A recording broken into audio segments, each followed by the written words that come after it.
Hi friends, ఈ motor ఏంటంటే దానికి లోపల చూడండి వైర్ వైండింగ్ చేసినాం కానీ లోపల బుష్లు మొత్తం రాకి ఓన్లీ వైర్ హీట్ అయ్యి లోపల స్లీవ్ అనేది మన వైండింగ్ ఫినిషింగ్ అప్పుడు స్లీవ్ వాడుతాం అన్నట్టు.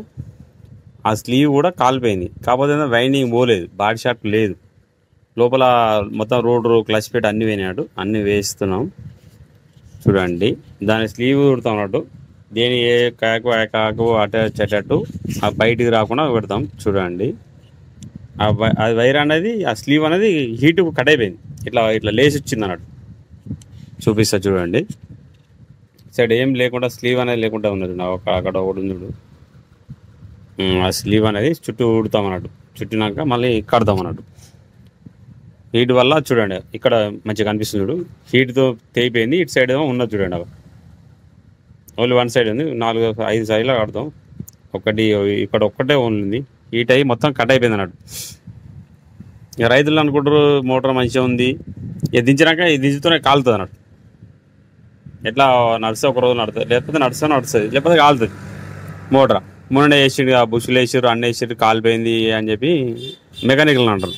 కాకపోతే రైతులు కూడా కొంచెం గమనించాలి. హీట్ అయి ఉంటుంది కాబట్టి ఖచ్చితంగా మోటార్ కాలుతుంది. అది ఏదో ఒక మోటార్ కాలకుండా ఉంటుంది కాబట్టి అది నడుస్తూ ఉంటుంది.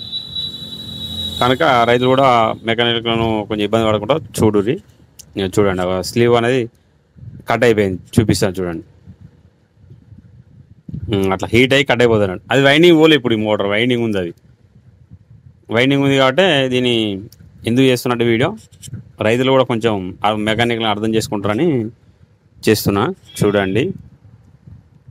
దించినాం, ఇలా టాగ్ వేసినాం. ఇప్పుడు టాగ్ వేసి అది గుంజా కొద్ది టైట్ అవుతుంది. అది ట్యాగ్ అనేది చూసారు కదా. ఈ విధంగా టైట్ వేసినాక ఇక మళ్ళీ బుష్లు వేసి మోటార్ దించాలి. ఇక బుష్లు క్లచ్ పెట్టి అన్నీ కొత్త వేస్తున్నాము చూసారు కూడా. ఇక దాన్ని మిగతాది కడి చేయాలి, అది ఎక్కువ ఉంటుంది కాబట్టి ట్యాగ్ను కడి చేస్తాం అన్నట్టు.